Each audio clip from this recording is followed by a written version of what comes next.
What's up, everyone? My name is Candace Smith, and this is Queen Connect Publishing Unfiltered Conversations.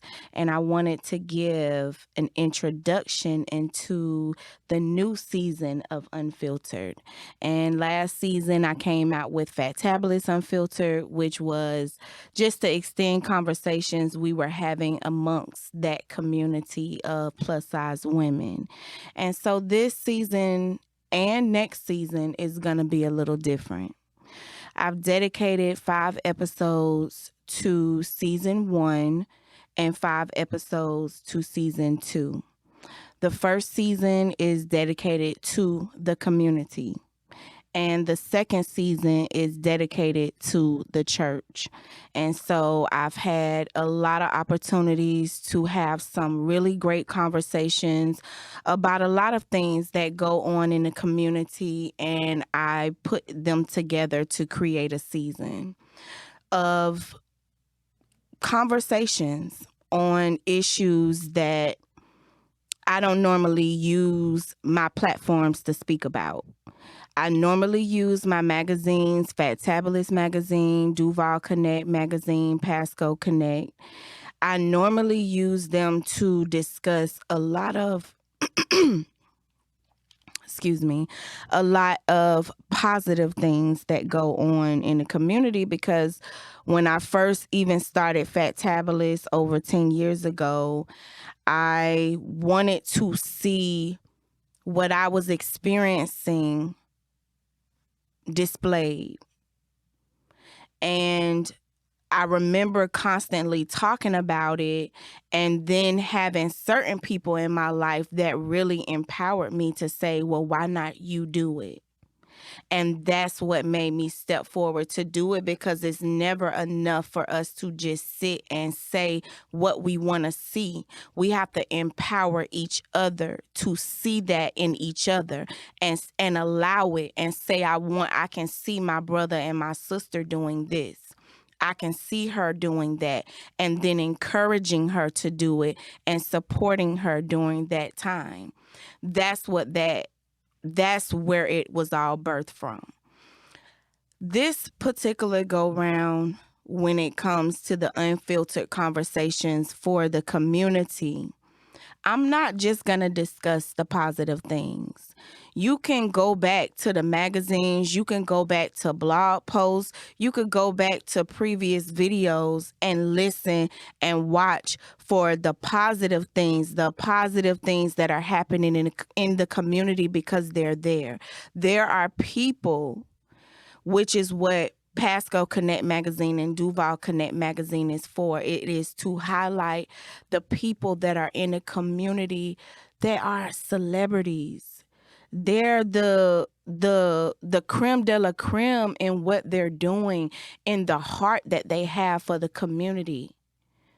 And they need a place to shine. They need the world to know what they're doing and the impact that they're making. That's what those magazines are for, and that's what's been happening with them.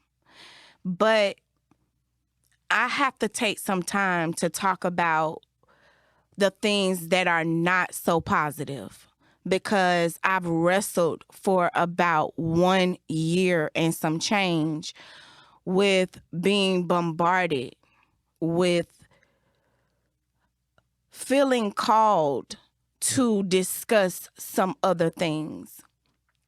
And I have battled with a lot of the pushback that I recognize just solely come from myself, solely come from me deviating from my mission, from what I started from, which was to show what was going on in the community, the positive side of it. But it's very frustrating, because you're seeing a lot of people that want to do a lot of positive things being held back, being sabotaged, being, just not able to really do the things that they are called to do. And I've had to sit and examine a lot of things in my life and why I do it, why I choose certain people to do certain things, because it's very easy to go to and navigate towards the popular people. But I've been pressed to go beyond that. Yes, it's very easy, even in the realm of Fat Tabulous magazine, to go towards those plus size popular women.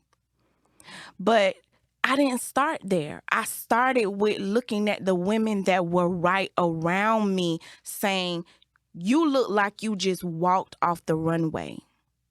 You look like you supposed to be on the magazine. These are women that I could see, touch, smell the aroma of their perfume.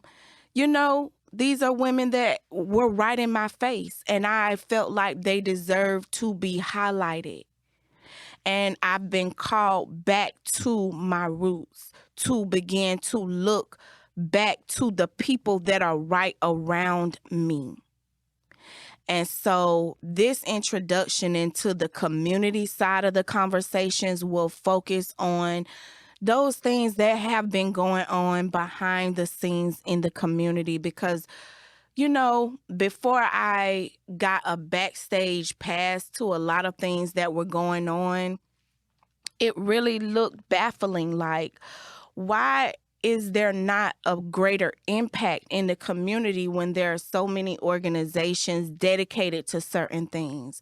There are organizations dedicated to mental health in the Black community, organizations dedicated to domestic abuse, dedicated to the opioid crisis, dedicated to the LGBTQI community. There are so many people when the cameras are on, when it's time to be in the spotlight, when it's time to have your name printed in the newspaper and the magazine, there's a lot of people available to step up and to list all of the great things that they've done.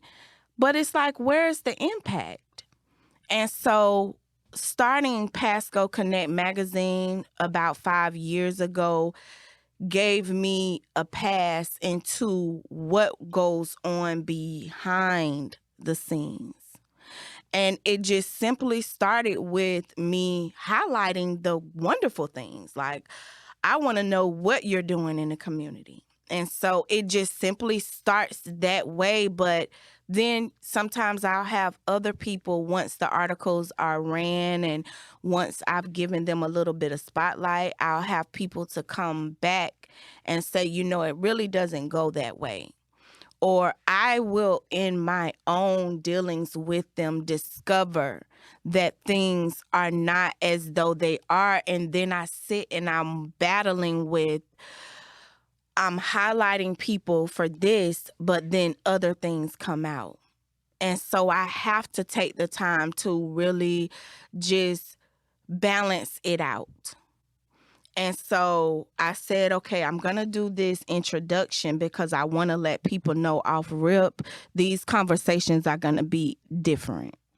They're not going to be the huff and the fluff. I want to talk about what's really going on and what's really preventing us from progressing in our families, because that's where we have to start. I really wanted to call this the, community, church, and family talk, because we cannot overlook the discussions within the family dynamics within all of the community issues, because that's where it begins and it ends. And even in my personal journey in doing community work, it has taken on another level because it started in my home. It started with my children. And that being that focus unlocked a lot of things in my life, unlocked a lot of opportunities for me to feel empowered, for me to recognize what I can do as a nobody, as people like to call me and try to say that I'm nothing and I'm nobody and I ain't doing nothing and try to downplay who I am. this nothing, when I look back and when I really look at the work that my hands do that nobody and a lot of people don't even realize, I weep sometimes because I can't believe it. And I don't even understand sometimes why even God put me in certain positions that I don't even ask to be in. I'm not even trying to be in people business. I really don't even try to be in their business like that. I don't try to really be involving myself in crazy things, but for whatever reason, it has kind of always been that way. And so I decided in this introduction to kind of talk about the people that will be appearing in the future episodes and talk about how I know them, my experiences outside of the interviews that you're going to hear and the discussions that we're going to have. And so, like I said, I'm starting with the community. And so I want to talk about the very first episode that's going to air. The very first episode that you're going to hear is a conversation between myself and Marlo Jones. This brother is an activist in the community, and I met him. He was one of the first persons that I met coming into the community because I don't know, like I cannot be somebody that just sit back. And I guess I can clearly see that about myself. It's because I have to see what's going on in this community. So I ended up looking through this newspaper or this community publication, and they had a reference book in the back to, different category of organizations and businesses that you can reach out to for certain services. And so I found this club, the African American Club, that offered youth and teen services. And so I was excited about it. I called them up. They gave me an invite and invited me to come out with my sons to one of their nights where they were doing things for the youth. And I was super impressed. Like I came in, they had presentations discussing entrepreneurship for the kids. They had a lot of great activities weekly that was really pouring into them life skills that you could see the changes in my sons. And because they're homeschooled, they were able to have this social dynamic that was very important, and so I was really invested from the very beginning in making sure that they were a part of whatever activities that they did. And so once I did that, then, they began to invite me into their club meetings. I began to learn that it's a whole board and that they do different things in the community. They raise money for scholarships for the kids that are graduating. And so I'm like, this is really dope. I love this. And so I became a member. One of the older women that serves on the board, she really took me under her wings. She sponsored that membership for me to even become a member of the club. And then she began to take me around in the community to introduce me to different people. And so I'm loving this because I'm going into all of these different events. I'm meeting all of these people. I'm able to network. I'm sharing with them who I am. And all of a sudden, I have a new community of people that is really cool. So I'm excited about it. So one particular day, I'm at home. I'm just doing my homeschooling thing with my kids. And she calls me up and she asks me what I'm doing on a particular date. And she's like, I want you to come out to this voting. There's this organization. It's political. I don't want to say its name, but it's political. And for the first time, there's an African-American young man that's up for the presidency. So I'm like, okay, cool. She tells me a little bit about him. And I'm like, this is really dope. I'll be there. And so she's like, you have to be a member to vote. So I'm going to sponsor you your membership, just come. I'm going to introduce you to him, introduce you to some people, whatever, whatever. So I'm like, I'll be there. So I'm there, and it was really nice. It was at this restaurant. They kind of like cornered off one side of it to allow this organization to conduct their business. And so I'm there. I got sat down and I'm talking to people. She's introducing me to different people. She introduced me to the young man very quickly. I met Brother Bill Dumas, rest in peace, at this event. And I didn't meet him until later. It was just very nice to see a big group of Black people showing up to support this young man. And then it was mixed. It was a mixed crowd because we're in Pasco County, it's a small percentage of people of color. But what you will still see happening is there will still be the Black people thing and then the white people thing. But this was something where it was fully mixed, it was like white supporters and Black supporters. And I was like, okay, this is really dope. And so, me, I'm just asking questions. Well, who is this? What is this? What is this about? And so I'm learning more and more. This is more political, and this is an organization for the young people and to get them out and voting and things like that. So I'm like, okay, this is dope. I want to be a part of it. So we're snacking, we're talking. I'm signing up for the membership. Then we're back talking. Then we kind of still snacking. Then we talking, and time is going by.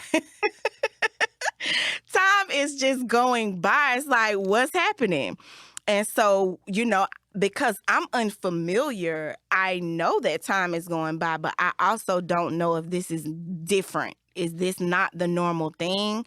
But something about the energy in the room began to shift, and you see people going in and out, and they're going to the back, and they're on cell phones and calls being made. And so I don't know if it's because I'm hyper observant, sometimes.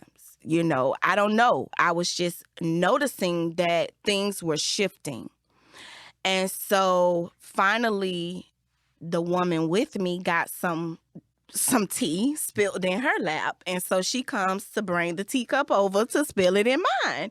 And she's like, yeah, so basically the people that run the organization was upset that so many Black people have come out to support him and to vote for him. And they're trying to make sure that it's okay for so many people to sign up the day of voting. And so this is how I learned how big this organization is and how deep it is. Like my very first meeting and being there, I'm learning that this is just a local branch. And so they're calling the head of the local branch to find out what the bylaws are and can this happen. And so word is just getting around the room as it normally does. And so then I get word that they discover it's okay. And so the voting takes place. But then there are still people that are going in and out making calls, and there's whispering and there's this and that. And so we then discover that there was a call made to the big Florida, because now now I'm learning it's not just a local organization where it stops at this one person here locally. No, this is a statewide organization, and in every county, there's one of these organizations. And so they've ended up calling the person over the statewide to ensure that this is the proper way for this to get done. So first of all, I'm like, is this normal? Does this always happen? Do they always go to these great lengths to find out this and that? Is this? And so they're like, no, this is unprecedented. Everything that's happening was unprecedented because he would become the first Black president of this organization, the first Black person to become president of this organization. So they ended up finding out that yes, it was proper. everything was done properly. And so the voting stood for him to become president. All of a sudden, the woman that was countering him or, going against him for that position has this outburst, and she's devastated. She's talking about how everything was planned, and all of a sudden, this was not the way it was supposed to go. And so now I'm just like, what in the world is going on? So people are kind of like trying to disperse, but this outburst has stopped it. Then there was just this going back and forth, and that it continued out into the parking lot. It was like my first introduction into behind the scenes of what goes on in the organizations, and then my introduction into this young man. And me and him spoke further that night, and he began to share with me the side of it that he is a young man that has a political future, and that a lot of people support him. They want to see him take on various positions in the community because he has history in the community. Plus, he has a history of advocacy and just understanding things within the community. So they're like, why not? And then there's this other side of it that's like, that's not the way it goes. We had this set up where these certain people would take these positions for this amount of time, and then after that time, it would be his turn. And that became my understanding of what ended up happening. But regardless of what they wanted to be done or what was planned, he ended up getting it. And so a lot of people were super happy, but a lot of people was not. There was a lot of emails that ended up going back and forth, and I was ready to just dive in and support this organization that is now for the first time being led by a young Black man. And so I joined it, and because he was president, he was able to try to figure out who would do certain roles and things like that. And those things were also voted on. But because the first part of the voting didn't go as they wanted it to, they all left their positions. Every member didn't rejoin for the new year. It's like they totally abandoned the club to where the first meeting was maybe one or two people. And I said, well, what is this? What is this that's happening? Like, I didn't know that it was this power move, that these power moves take place behind the scenes of when people don't like certain things and the way that it begins to get run, or when things change in a certain way, they just abandon it. They abandon it and they begin their own thing for that year, until the following year when it was up for grabs again.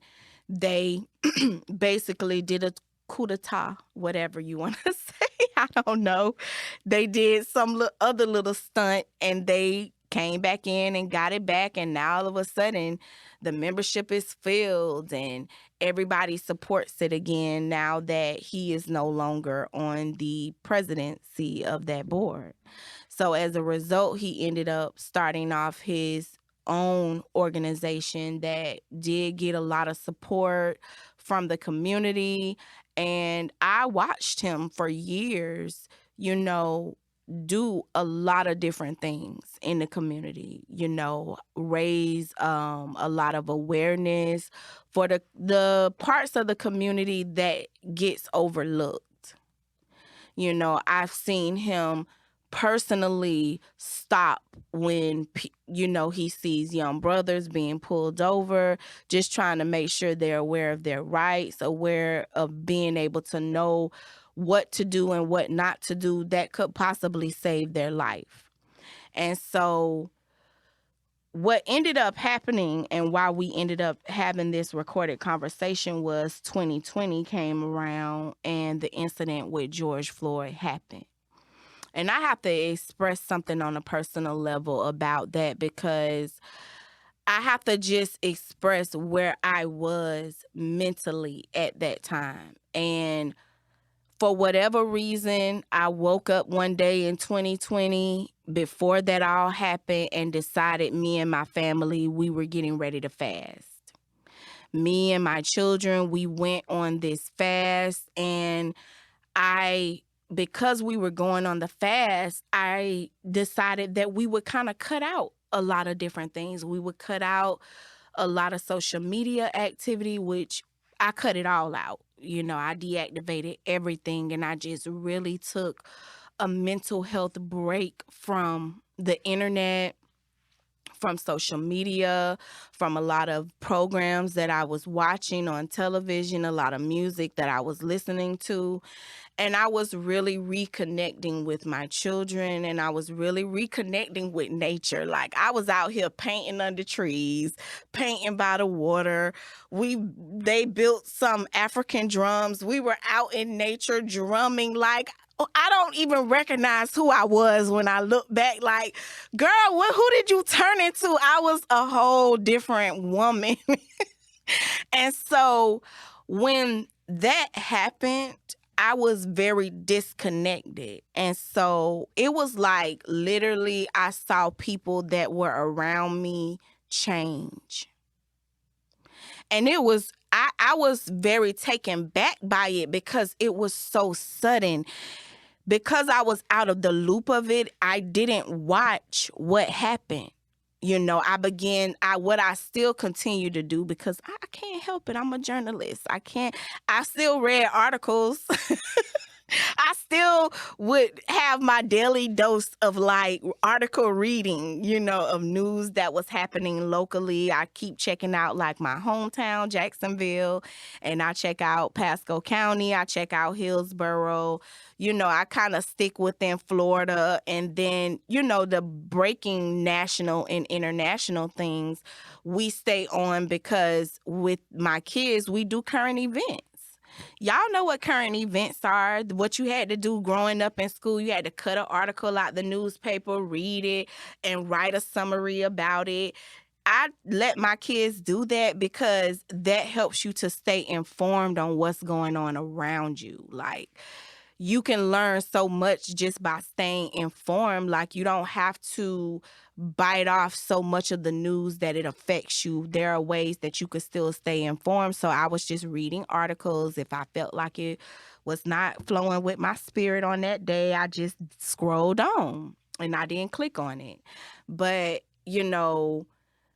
when that story dropped, it's like so many people was hitting me up and their energy was different. It was like they went from being, hey, I want to do this in the community, to we got to get out here and we got to It was just so powerful. It was very powerful. And so I'm not sure who put out an article, if it was USA Today, the Washington Post, I don't know, but they put out this really lengthy, in-depth article, like going basically minute by minute of what happened with George Floyd. And I read that. And that even changed my spirit, reading about his death. And so when I knew before that, everybody was already kind of like, yeah, these are the things we want to do in the community. These are the changes we want to see. But once that happened, it's like everything went times 10. And that included my friend. That included him just feeling the impact of that. And so they began to organize, and they began to say how they were going to protest, and they were ready to get out there in the streets. And so I went to like maybe one or two. I maybe spoke at one and, said my thoughts and my feelings. But that was not enough for people. They were out there every Friday protesting, and then something happened. And that's where we're gonna pick up from in that conversation. So it's a lot more to tell. So you definitely want to stick around for that conversation. And so episode 2, I sit with my girls, Ann Williams. She's the editor-in-chief of Fat Tabulous magazine, and Ebony Anderson. She's the creator, the owner of I Say Academy. And so, Ann, let me talk about how I met Ann. Because I met Ann in the community first. And a lot of people may not even realize that, like, how we connected is crazy, because I told y'all I'm always out here doing something. And it's crazy because I had a neighbor, she's Jamaican. And so she basically went through this horrible divorce. You know, it was a lot of domestic issues that went on with that, where the police was called. Her husband threw her into the psychiatric ward, and at that time, she would come across the street and just talk with me, or she would see me walking and join me walking, and we began to develop a friendship. And so she confided in me about these things, and I began to just, warn her on being safe and blah, blah, blah, blah, blah. And then as things escalated, when she when she was put into the psychiatric ward was the day I was getting ready to go on a cruise. And so she called me, and it was a number I didn't even recognize, but I'm literally on the ship knowing that I'm finna get ready to lose signal, but we hadn't left yet. And so I'm like, hello? And she's like, speaking to me very softly, but you could tell she was very scared. And she's like, hey, I'm here. Can you please write a letter, contact the doctor on my behalf to speak to my sanity? That was important. That was like really scary to hear that and hear the whole details behind all of that. But I did it, and she was able to be let go. Like, I didn't find out till I got back from my cruise, but she ended up sharing the whole details with me, and that experience changed her. And she began to want to do things in the community to help people. And so she started collecting clothes and having this clothing pantry. And it got very big to where she was accepting donations and then being able to help out mothers and children, to where she had to purchase a storage, and she had a storage with all of the items in there. And so then she began to go around to the like the little community centers, and where you can go and get help, food pantries and things like that, to offer her services and say, well, I have clothing if women need them, whatever. So she would just ask me, can I come with her? And so I'm like, okay, I ain't got nothing to do. Sure, I'll go up here with you. So we're loading clothes from the storage, loading them in the car, taking them to different places, blah, blah, blah, blah, blah. And we get to one organization that is built mainly from women, older women that were like retired, and they don't have nothing to do, so they volunteer their time. And the organization grew to where they were really very impactful in this one area in the community. And so as we began to establish a relationship with them just by bringing the clothes up there, to where they were like, well, this situation is going on with this African-American family, and I guess because we're Black, they're coming to us like, do you know of some services and things like that that can help? And so it kind of started from there, to all of a sudden we had our own desk. And we were able to take in clients that if they were African American, they basically referred them to us to help them. And so Ann and her sister Gina came in because they were having issues with their kids at school where they were being picked on, bullied, and a lot of racist comments and things like that were being directed towards their children, and it was beginning to impact them. And so they were seeking help. And it's crazy because all of these things are going on with the adults, and we don't think about how they're impacting the children.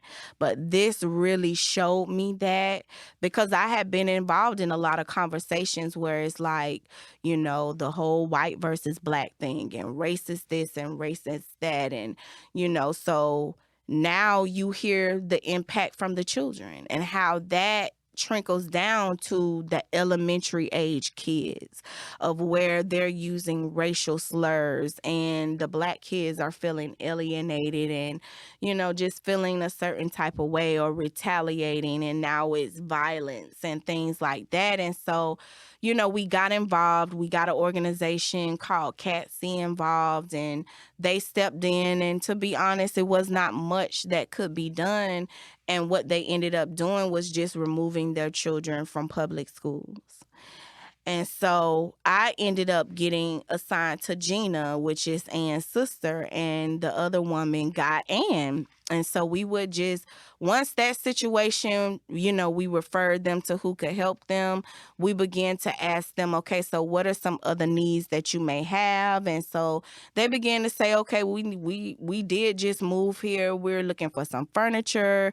We're looking for this and that and that. And so because we had been doing this for a while, we knew where to go, and we were able to get their houses furnished, and they were able to get a lot of great things and get a lot of great resources. So you can't ever knock the community organizations, no matter how small they are. They can be very impactful to people's lives. And so for whatever reason, I know that it was from the very first conversation that me and Ann had, where I was like, I don't know. It just clicked. And I don't even know how we ended up being able to have a conversation, because like I said, I was assigned to Gina. So I would call her, text her regularly. And I think what ended up happening was the woman's situation that was with me, her situation changed. She was not able to continue to assist. And so the people that we had been working with, I continued to reach out to them and call them, and that included Ann. And we just clicked. We just clicked in a way that I cannot ever describe. That is my soul sister. That is my spirit sister, for real. Like, that is my spirit sister. Like, I cannot explain it, the similarities that we have in our lives. Like, in this short amount of time, we've been through so much, so many big moments in our lives. Like, with Fatabulous magazine, I ended up going through doing a series with her because she did the gastric sleeve surgery, and I'm just curious. Like, I wanted to know from beginning to end, like, what happens. And she just was so open and very vocal and very communicative about it. And she knows all of the medical terms because she has a medical background. And so we got on the internet, we got up on Fatabulous, and we started making videos, and she was just super cool and down to do that. And at that time, I had like a studio in my garage. This was pre-2020 now. I had a studio in my garage, and I would allow people to come in, through the garage, and we'll have sessions and record. And I was doing all types of stuff because it was different. And then when 2020 happened and COVID, like, I shut all of that down to protect myself and my family. And so praise God for Studio H. Shout out to Studio H in Hudson Library, because now I'm able to get back to doing that again because they have this available. So, hey, you got to get out here and look and see what's in your community, because I get to record this for free. Yes. Thank you very much. And I do appreciate it. So I ended up, working with Ann on that, and that went super smooth and cool. And it's like, during this process, I'm learning what qualifies people to let you know when you can work with them. Because you can work with one person and everything just goes so smooth, and it's just like you ain't even working. But then you could connect with other people and it's so draining. It's so difficult. You're not able to get things done. And those relationships that ended up coming effortlessly let me know. It gave me qualifiers for who to look for in the future and how this thing should work. And she has been so down to just doing a lot of different things because she has a heart for people as well. She has the heart for the community. She's done a lot of different things. She's had a lot of different organizations, and she's been through a lot. So it's like sometimes you can't just have the college degree if you don't have the experience, because you can have a way of talking over people's heads, and it's like, I don't receive nothing from you because I don't recognize you. And I feel like a lot of people that have organizations and they're out here and they feel like, I've lived this perfect life.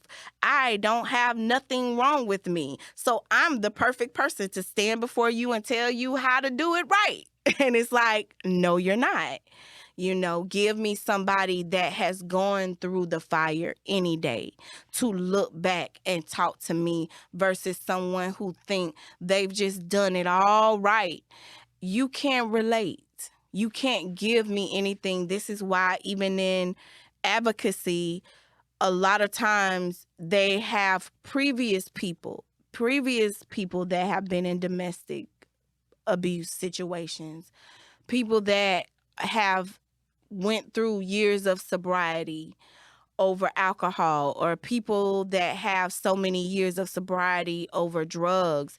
They're the ones who usually come out and speak to other people because they're able to connect with them on just the very basic human level. And I feel like a lot of organizations just totally miss that because they want to put a mascot out. They want to put a perfect person out to be the mascot for their organization, and you're not attracting anybody in that way.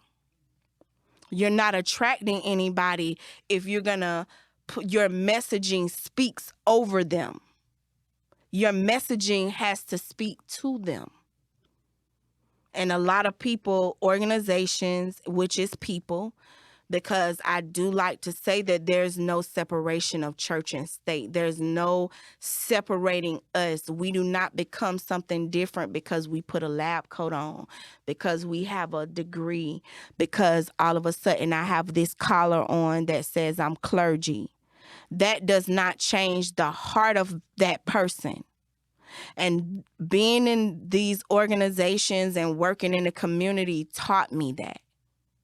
You still have to do your due diligence. You still have to remind people of their bias. The more we don't share that these things are happening and going on and put it on the table to talk about, the easier it is for someone to continue operating out of a bias, operating out of stereotypes, operating out of racism. It continues when you don't talk about it. And that goes for around the table. And so another young woman, Ebony Anderson, I've recently met her. The conversation that we discuss is highlighting her academy, which is the Ase Academy. And it's birthed from the Kwanzaa principles. And we had a very interesting conversation that went into Kwanzaa, and we got a lot of good meaning and understanding, and a lot of things that we thought, we found out, that was not true about it. So that was very interesting in that conversation. But it as well, she began to talk about the old guard in certain organizations and in certain churches. And I'm dedicating an entire season to the church. I'm not even going to go there at this time. But the old guard is just these people and these traditional ways of doing things that did not work then. They did not work then. They did not work then. We have a way of really fantasizing things and putting it out there on social media and in TV and really packaging it up to make it look and sound good in order to get grants, in order to get access to things. But is the work being done? Because everybody wants to make it look good and say that they're doing something, but are you doing the work? In the short amount of time that I have, because I like to experience the people that I'm actually talking about. So I allowed my kids to join the Ase Academy to be a part of it because, hey, I'm not just up here talking about it. I'm excited to discover an organization that there are people willing to invest the time and the effort into putting clear, positive principles into the youth. Not busy stuff to get you a grant. You got a message for these young people other than close your legs, sit down somewhere. You need to stop doing this and you have something to pour into them that they can take outside and into their life and into the experiences that they're having that are very real. Working with Macca, I work with Ann on that. I work with Marlo on that. They both really were instrumental in the year that I worked with Macca. You know, working with them, working with VARC, which is the local organization that's affiliated here, really taught me a lot. Because we can sit back and we can wonder why aren't, the communities within the Black communities being impacted as much as they should. And a lot of times it's because of the internal things that are going on, the things that you're not privy to, the discussions that happens on these boards. That's ridiculous, that gets so petty, that gets so shady, that becomes all about money and titles and prestige, that you don't want to leave those positions, even though you're dried out, you don't have nothing instrumental to add, nothing of value to add. You just want that spot. That spot gives you so many other benefits. The benefits of looking a certain way and appearing to the community a certain way, that when someone comes in and says, hey, let's do it like this, I don't feel like that's being as effective. We can try this. Y'all, it gets scary. It really does. I want to encourage you all to really begin to look deeper within the organizations that you're donating to, that you're, backing. And I also want to encourage anyone out there that in their heart, they feel called to advocate for a community. You are needed. The ones on the ground level are the most impactful, because when you understand organizations, even when it comes to the funding, it's a system. There are federally recognized organizations that focus solely on humanities issues. They focus on cancer. They focus on AIDS and HIV. They focus on breast cancer. They focus on mental health. And they're recognized on a federal level as being an organization that has dedicated X amount of research, X amount of hours, people, just X amount of a lot of things to tackling one issue. They not all over the place trying to do this, this, and this. Their sole focus is this one thing. And that the government begins to recognize them and say, okay, this person, this organization knows a lot about this subject, and this is a crisis.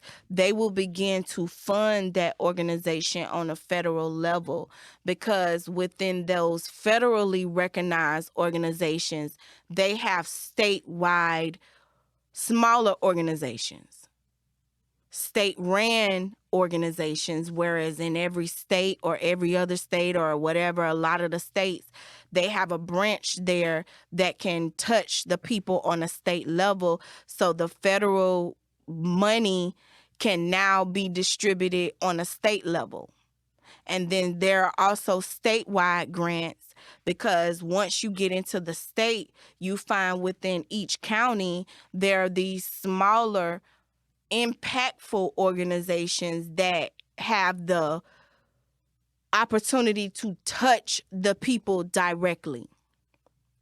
And so what ends up happening, this is how you can become beneficial, because when you are called and you have the heart to do something, you gonna put in the time and the hours. Many a times you have put in the times and the hours because it's something that has affected your life. It's something that has affected your childhood, your whatever, people that you love and care about. And so you have already spent a lot of time dealing within it. And so out of that, you've learned a lot, or you may have developed just this calling towards it, this pull towards it with X amount of time of research. Because one thing college really taught me was how to learn. And it taught me that if I want to be good at something and I want to call myself an expert of something, I need to dedicate an X amount of years. Within those years, I need to dedicate an X amount of months, weeks, days, hours of my day reading peer-reviewed literature on that, speaking to people that have dedicated their life to that subject, learning the business of it, learning the funding and the finances of it, learning the operating system of it, and then developing your own. And when you do that, you're in a position where now you can be recognized, maybe on a local level, to speak on the behalf of a certain community of people. And so this is how regular people and the nobodies, as they like to call, can be somebody. Because it takes for you to realize you have the power to change. That's the big difference. We're all looking for someone else to step into what you can do. I have to give credit where credit is due, and I have to shout out my mama, because when I look back, my mom was a very big inspiration into letting me know what I could do. In my book, I wrote A Grown Woman's Game. I have a whole chapter where I talk about this moment that I often just think back on. Like, I don't even know why it come to my mind, but I can just remember her standing outside her yard speaking to some neighbors about the lighting at night, and how it's so dark in this neighborhood on Myrtle Avenue. And if you live in Duval, you know what I'm talking about. And so she just, because she had done lived in other areas where it was well lit, she didn't understand why this was acceptable. And so she called the city. Even though these people had sat here for years in this neighborhood and talking about it. She went right in the house, pulled up her state person or her, state representative or city council person, whoever it was. She don't care. I done seen her many a times look them right on up and call them and say, what can you do about this? And I seen her talk. I seen her make the call. Time went by. I don't know what other things. She may have kept calling. She may have kept writing. I don't know what she did in between those times, but I do remember early one morning walking down the steps because I had to move back in with her for a little piece of time. I had to move back in with her for a little piece of time, but I was on my way to work. And, it was very early in the morning. I had to drop my kids off at daycare. So I'm coming down and she's standing at the screen door. And I hear like construction noise and things like that. And it's the people putting in better lighting in the street. And she was just standing there watching them do it. And I just stood by her. I said, "Oh, they out here. They out here putting up the light." She said, "Yep, sure is." And she just watched. And I always think back to that. I think back to another moment in my childhood where, my mama, we literally were just sitting on the sofa one day looking a hot mess. Like she in her tattered t-shirt and shorts. I'm in whatever I'm in looking a mess. Hell looking crazy. And she hopped up. She said, "I want to do something for the youth." I'm looking at her like, what? I'm a teenager at this time. She's like, "I want to do something for the youth. I want to have a youth day." And then so, I said, okay. And she just went on to say the things that she wanted. But then I also saw her pick up her pad, sit down with her pencil and her pen and begin to jot down what she wanted to see and who she thought could help her. And she went to the church in the community. She didn't go to just her church that she was a member of, which we often do. We just go to the people we know. She went to several churches. She went to the politicians. She didn't just stay on the church side, the Black side. She went around the community and made calls and wrote letters, and she dressed us up, had us going out to go meet the council people and, rehearsing with us and to say, "Hey, this is what you will say when they ask you this, say this. Candace, I want you to do this. And, you make sure you sit down like this," and, just prepping us.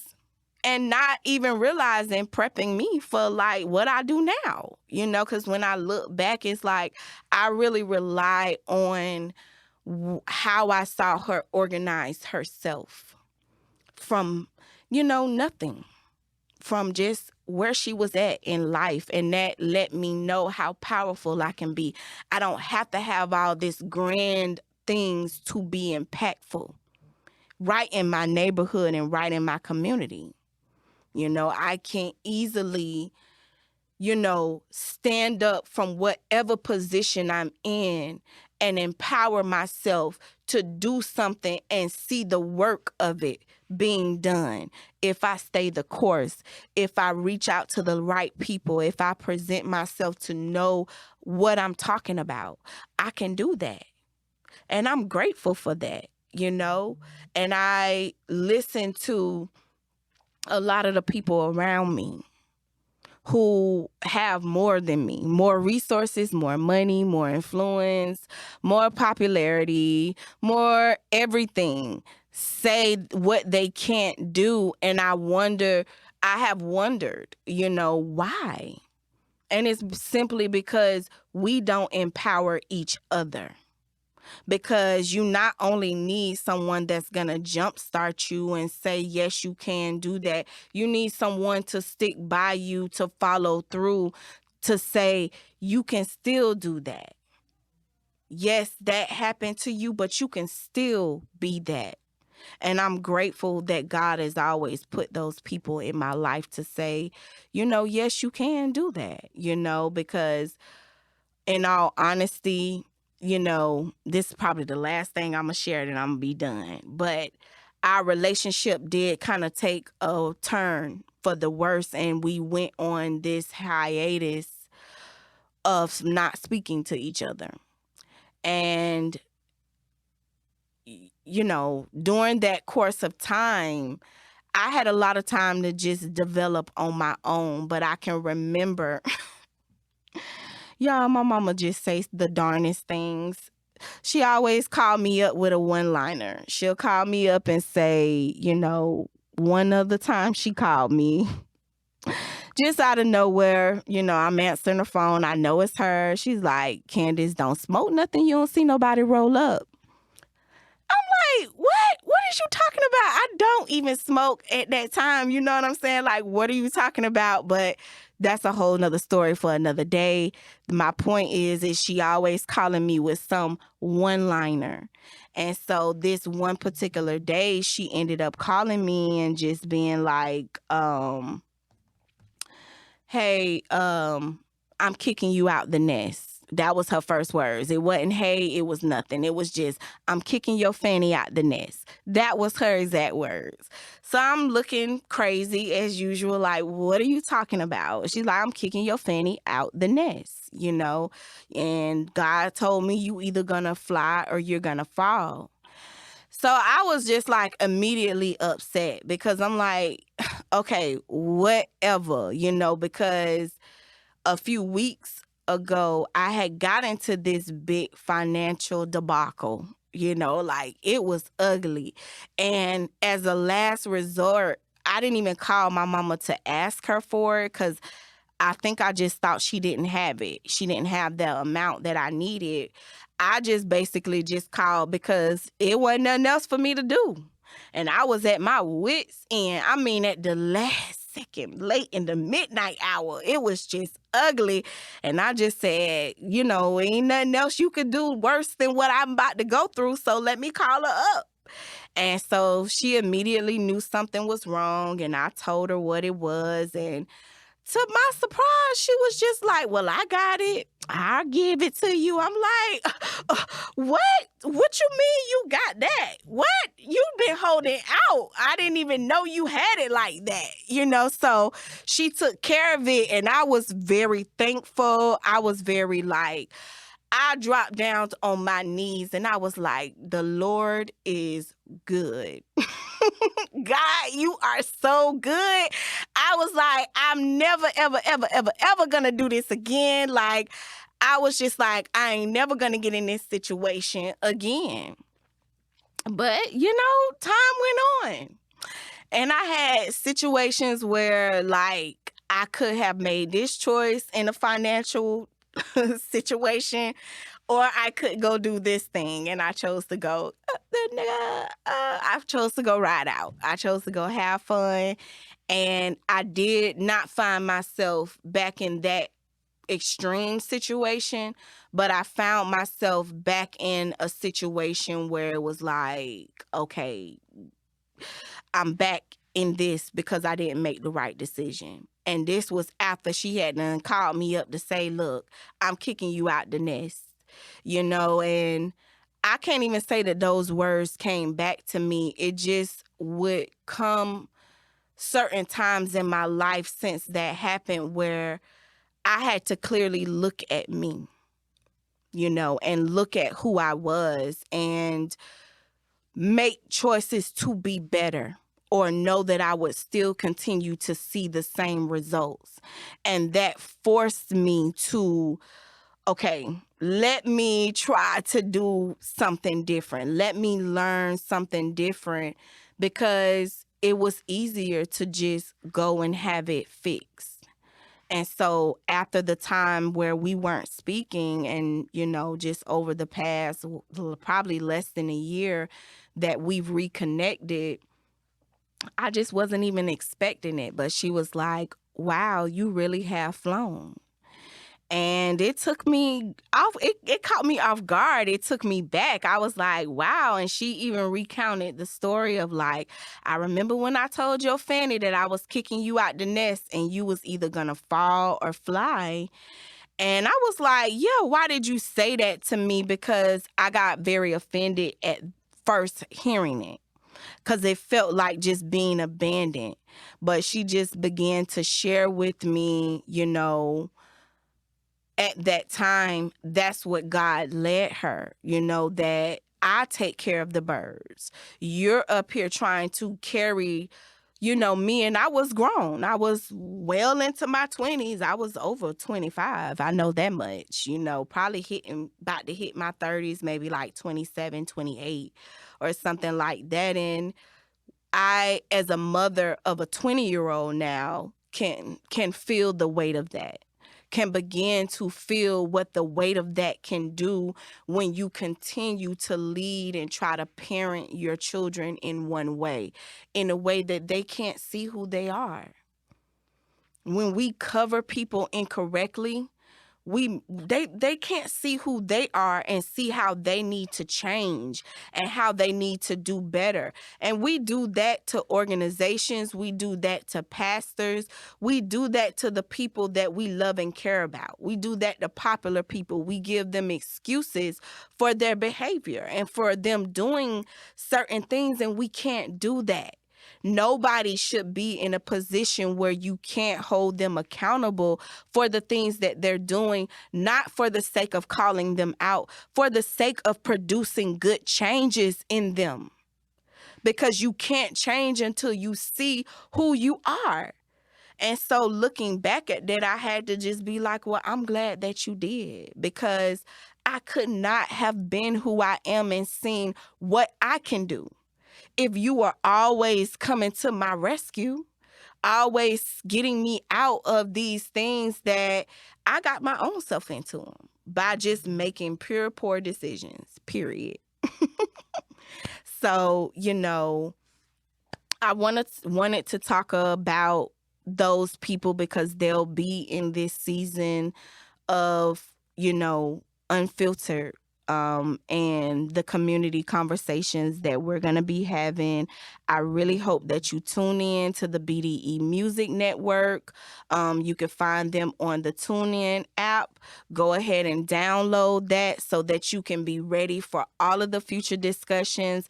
As I said, for the first season, we're going to be talking about the community, and I'm super excited about that, not in a way to just expose people, but definitely in a way for us to see the areas that we can all improve upon. So I hope you definitely stay tuned.